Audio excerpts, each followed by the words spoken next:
नमस्कार दोस्तों, आप सभी का स्वागत है टारगेट विद नीतीश में।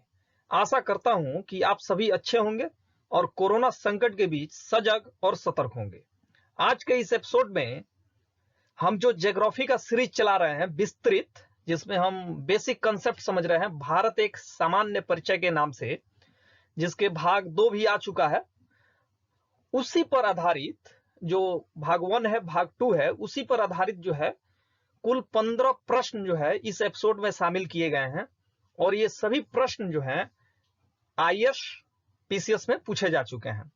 तो इन प्रश्नों को जो है आज हम मैप्स के माध्यम से समझने का प्रयास करेंगे और आशा है कि इस एपिसोड के माध्यम से जब आप प्रश्न सॉल्व करेंगे तो आपकी कंसेप्ट में और सुधार होगा। तो आइए शुरू करते हैं आज का ये महत्वपूर्ण भाग। मेरा नाम है नीतीश कुमार। पहला प्रश्न है, निम्नलिखित कथनों में से कौन से भारत के बारे में सही है? सही उत्तर के चयन हेतु कूट का उपयोग कीजिए।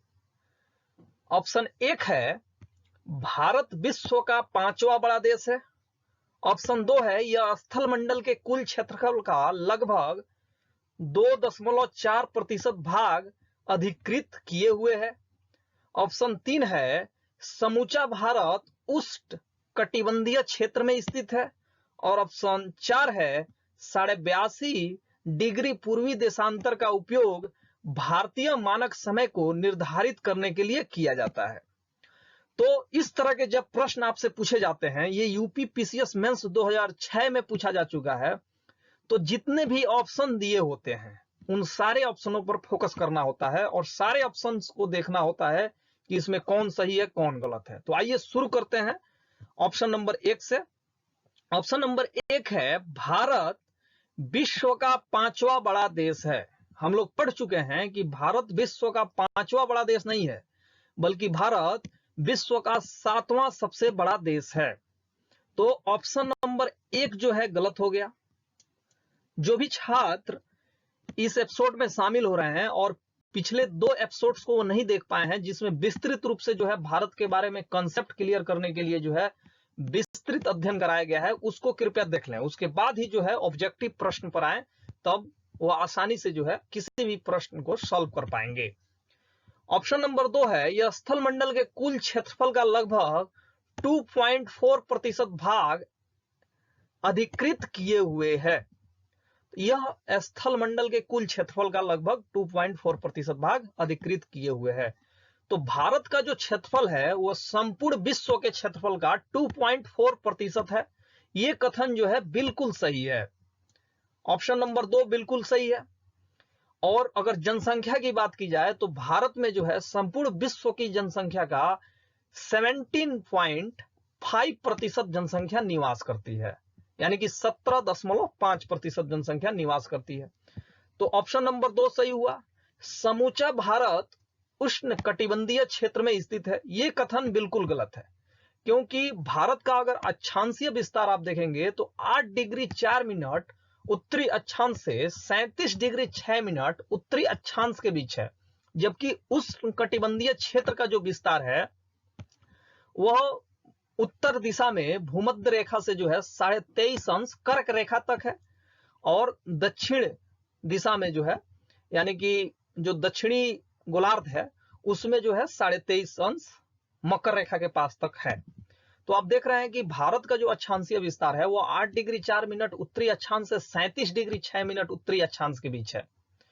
तो नॉर्थ गोलार्ध में जो है भारत पड़ रहा है और उसका विस्तार जो है 23.5 अंश से आगे तक है। तो इस तरह हम कह सकते हैं कि समूचा भारत उष्ण कटिबंधीय क्षेत्र में स्थित नहीं है, बल्कि भारत का कुछ हिस्सा उष्ण कटिबंधीय क्षेत्र में है तथा कुछ हिस्सा जो है शीतोष्ण कटिबंधीय क्षेत्र में है। तो ऑप्शन नंबर 3 बिल्कुल गलत हुआ। अगर ऑप्शन नंबर 4 की बात करें तो 82.5 डिग्री पूर्वी देशांतर का उपयोग भारतीय मानक समय को निर्धारित करने के लिए किया जाता है, बिल्कुल सही है। 82.5 डिग्री पूर्वी देशांतर के माध्यम से ही भारत के मानक समय को निर्धारित किया जाता है। और यह रेखा कहां से गुजरती है? इलाहाबाद के नैनी से होकर गुजरती है 82.5 डिग्री पूर्वी देशांतर। तो ऑप्शन नंबर 4 भी बिल्कुल सही है। कूट में क्या दिया हुआ है, 1 2 सही है, 2 3 सही है, 1 3 सही है और 2 4 सही है। तो यहाँ पे हम लोग जब ऑप्शन सॉल्व किए हैं तो 2 और 4 सही जो है। तो इस प्रकार क्वेश्चन नंबर 1 का सही उत्तर हो जाएगा डी। आगे बढ़ते हैं। आगे बढ़ने से पहले मैप के माध्यम से भी हम समझ लेते हैं कि आखिर में उष्णकटिबंधीय क्षेत्र का विस्तार कहां से कहां तक है।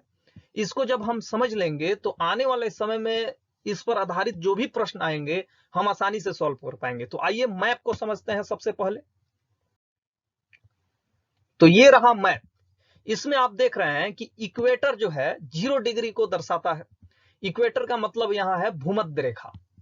भूमध्य रेखा है विषुवत रेखा जो पृथ्वी को 2 भागों में बांटती है, उत्तरी ध्रुव, उत्तरी गोलार्ध और दक्षिणी गोलार्ध में। तो यहां 0 डिग्री से लेके आप जब ऊपर जाएंगे, 0 डिग्री से जब ऊपर जा रहे हैं 23.5 अंश तक जो है, 23.5 अंश उत्तरी गोलार्ध में जो है, 0 डिग्री से 23.5 अंश उत्तर में ट्रॉपिक ऑफ कैंसर स्थित है, यानी कि कर्क रेखा जिसको बोलते हैं। और 0 डिग्री जो दक्षिण गोलार्ध में आप जाएंगे, 0 डिग्री से आगे बढ़ेंगे तो 23.5 अंश तक जो है ट्रॉपिक ऑफ कैप्रिकॉन है, यानी कि मकर रेखा स्थित है। और 23.5 अंश अगर आपसे कोई पूछे कि जो टोरिड जोन है, टोरिड जोन का मतलब हुआ उष्णकटिबंधीय क्षेत्र, उसका विस्तार कहां से कहां तक है, तो आप कहेंगे कि उत्तरी गोलार्ध में 0 डिग्री से लेकर 23.5 अंश उत्तरी गोलार्ध तक जो है उष्णकटिबंधीय क्षेत्र का विस्तार है। किस गोलार्ध में? उत्तरी गोलार्ध में। और 0 डिग्री से लेकर 23.5 अंश दक्षिण तक जो है, दक्षिणी अक्षांश तक जो है, ट्रॉपिक ऑफ कैप्रिकॉर्न जहां तक है, वहां तक उष्णकटिबंधीय क्षेत्र का विस्तार है। तो एक तरह से जो रेड वाला एरिया आप देख रहे हैं ये उष्णकटिबंधीय क्षेत्र है। इसको जो है टोरिड जोन के नाम से जाना जाता है। ये संपूर्ण पृथ्वी का जो है 39.78% भूभाग घेरे हुए है। तो अगर आपसे प्रश्न पूछा जाए कि टोरिड जोन यानी कि उष्णकटिबंधीय क्षेत्र जो है वह कितना भूमि घेरे हुए है, तो आप कहेंगे 39.78%। संपूर्ण पृथ्वी का टोरिड जोन कितना है? 39.78%। इसी प्रकार अगर टेम्परेट जोन की बात की जाए, टेम्परेट जोन का मतलब हुआ शीतोष्ण कटिबंध, तो शीतोष्ण कटिबंध का विस्तार जो है 23.5 अंश उत्तर से लेके 66.5 अंश उत्तरी अक्षांश तक इसका विस्तार है।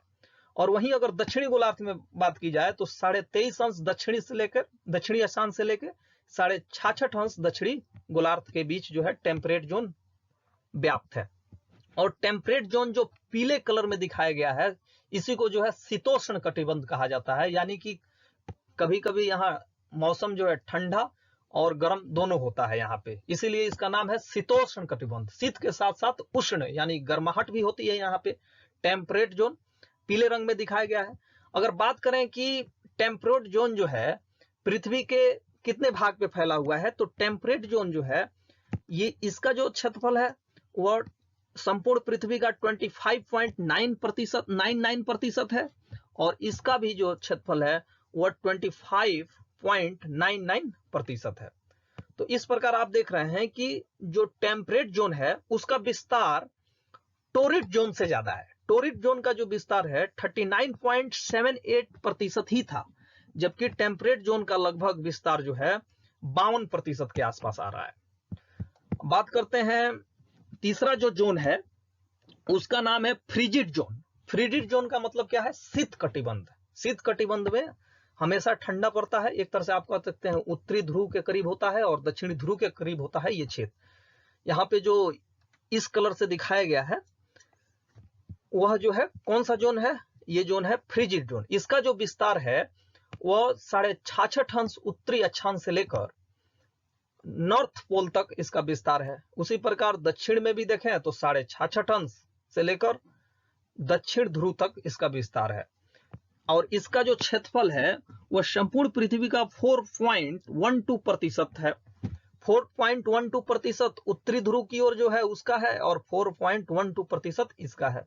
तो इस प्रकार ये टोटल हुआ कि कहां कहां तक जो है टोरिड जोन फैला हुआ है, कहाँ टेम्परेट जोन कहाँ तक फैला हुआ है, और फ्रिजिड जोन कहाँ तक फैला हुआ है।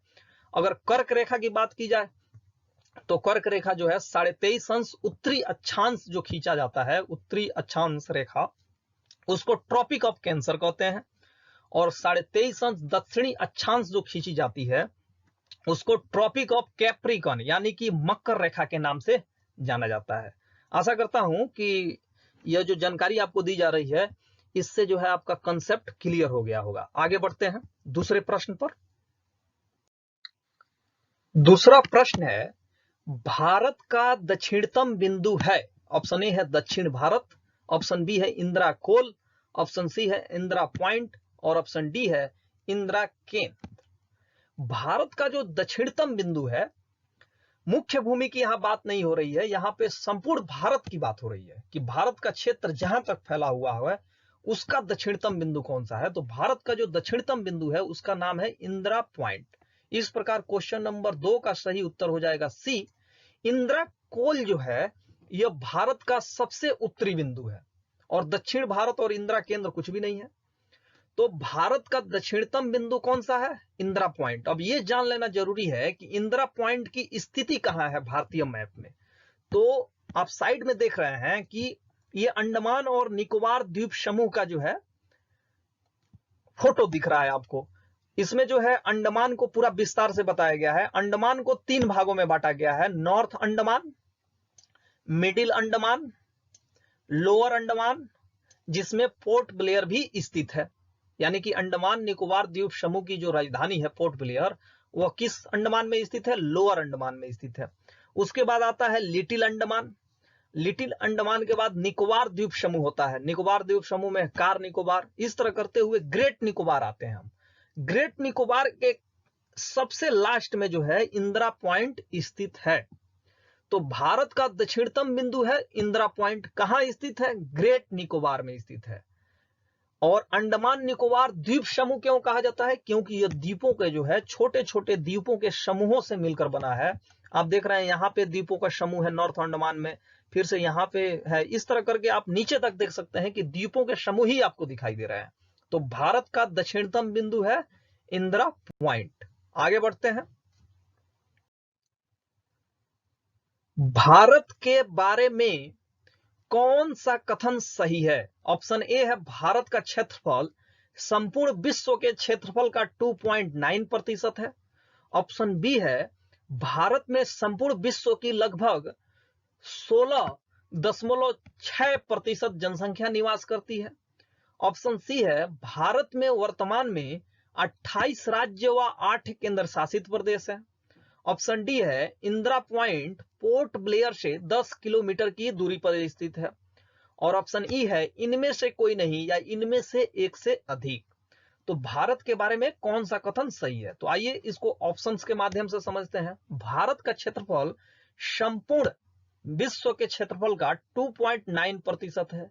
ये कथन बिल्कुल गलत है, क्योंकि भारत का जो क्षेत्रफल है वह संपूर्ण विश्व के क्षेत्रफल का 2.4% है, न कि 2.9%। तो ऑप्शन नंबर ए गलत हुआ। अब दूसरे ऑप्शन पर देखते हैं, बी ऑप्शन। भारत में संपूर्ण विश्व की लगभग 16.6% जनसंख्या निवास करती है।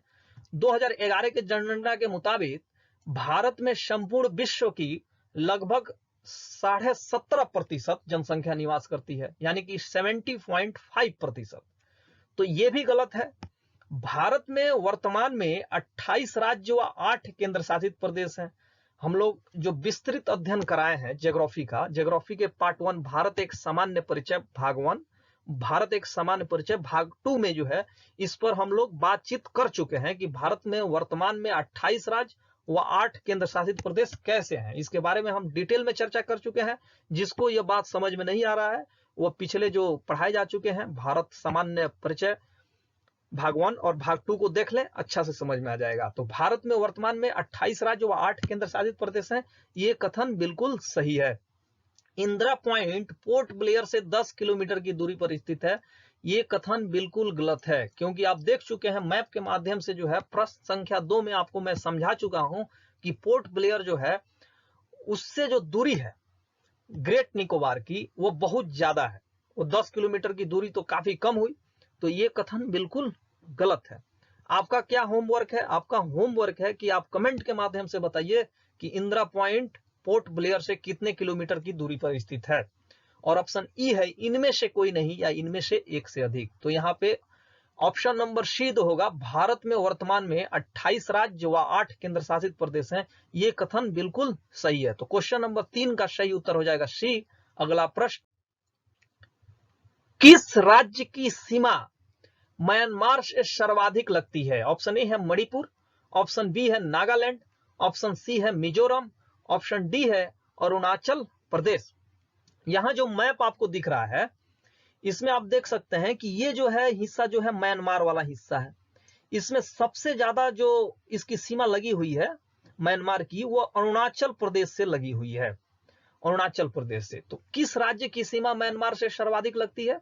तो इसका सही उत्तर हो जाएगा डी, अरुणाचल प्रदेश। अगर आपसे प्रश्न पूछा जाए कि म्यांमार की सीमा किसके किसके साथ लगी हुई है, तो आप बताएंगे यहाँ पे म्यांमार की सीमा जो है मिजोरम के साथ लगी हुई है, मणिपुर के साथ लगी हुई है, इसके अलावा नागालैंड के साथ लगी हुई है और अरुणाचल प्रदेश के साथ लगी हुई है। तो आपसे प्रश्न पूछा जाए कि किसके किसके साथ लगी हुई है, तो 4 राज्यों के साथ लगी हुई है, अरुणाचल प्रदेश, नागालैंड, मणिपुर जिसकी राजधानी इंफाल है, मिजोरम के साथ जो है म्यांमार की सीमा लगी हुई है।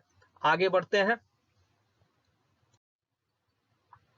भारत का वह कौन सा जगह है जहां बंगाल की खाड़ी, अरब सागर तथा हिंद महासागर मिलते हैं? ऑप्शन ए है इंदिरा पॉइंट, ऑप्शन बी है कन्याकुमारी, ऑप्शन सी है नागरकोइल और ऑप्शन डी है रामेश्वरम। भारत की मुख्य भूमि का आप दक्षिणी बिंदु जानते हैं कि कन्याकुमारी है और यहीं पे जो है बंगाल की खाड़ी, अरब सागर तथा हिंद महासागर मिलते हैं। तो क्वेश्चन नंबर 5 का सही उत्तर हो जाएगा बी। ये क्वेश्चन जो है झारखंड पीसीएस 2016 में पूछा जा चुका है। अगला प्रश्न, बांग्लादेश के साथ भारत के कितने राज्य अपनी सीमा साझा करते हैं? ऑप्शन ए है 4, ऑप्शन बी है 5, ऑप्शन सी है 6 और ऑप्शन डी है 7। इस प्रश्न को सॉल्व करने के लिए हम मैप का प्रयोग करेंगे। ये रहा बांग्लादेश का एरिया जो है, ये आप देख रहे हैं, ये बांग्लादेश का एरिया है। तो इसमें आप देख सकते हैं कि बांग्लादेश से जो जुड़े राज्यों की संख्या है वह है 1 number Mizoram, 2 number Tripura, 3 number में ये जो रेड कलर का आया हुआ है आप देख रहे हैं यहाँ पे प्रवेश किया है, 3 नंबर असम है और चौथा नंबर है मेघालय और 5वां नंबर है पश्चिम बंगाल। तो बांग्लादेश के साथ भारत के कितने राज्य अपनी सीमा साझा करते हैं आप देख चुके हैं।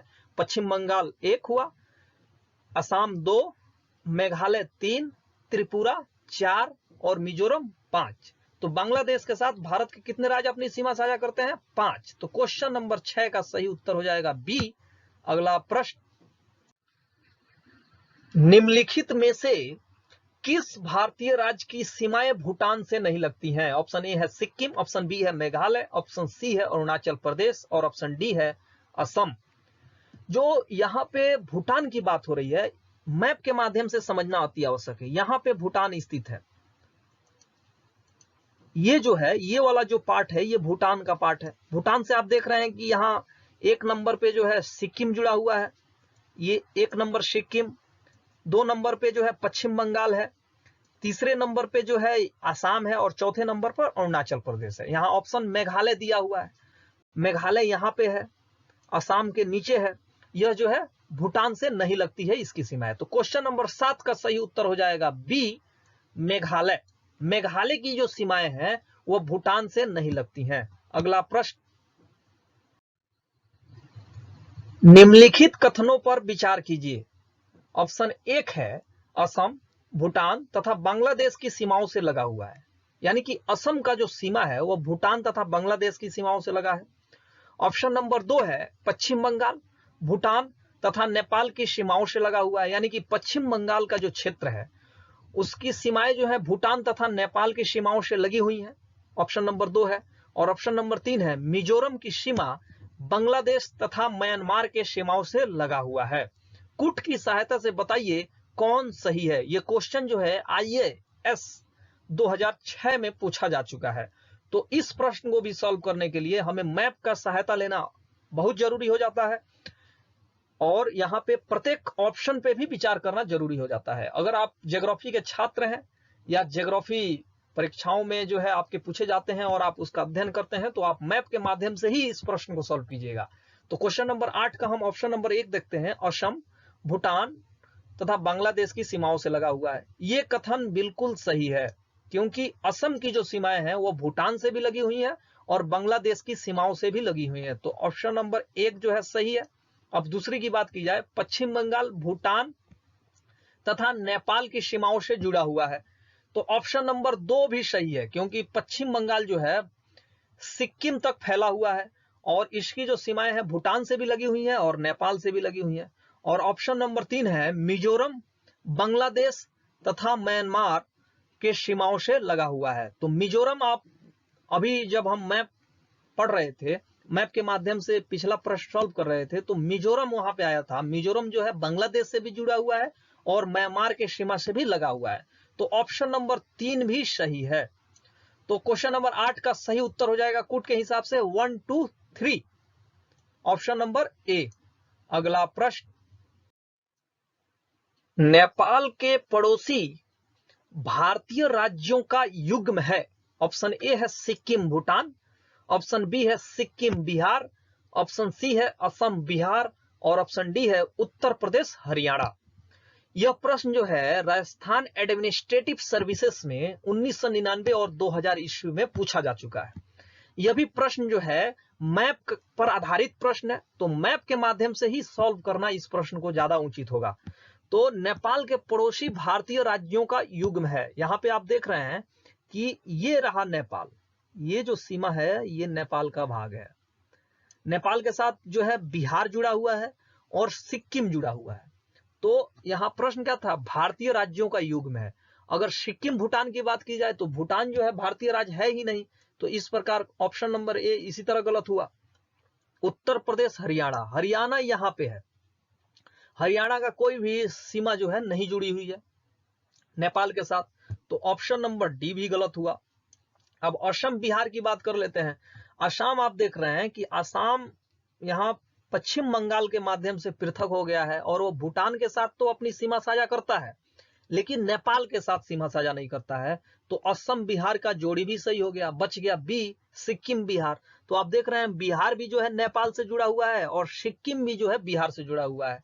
तो नेपाल के पड़ोसी भारतीय राज्यों का युग्म है सिक्किम बिहार। तो क्वेश्चन नंबर 9 का सही उत्तर हो जाएगा बी। अगला प्रश्न, भारत तथा पाकिस्तान के मध्य सीमा रेखा एक उदाहरण है।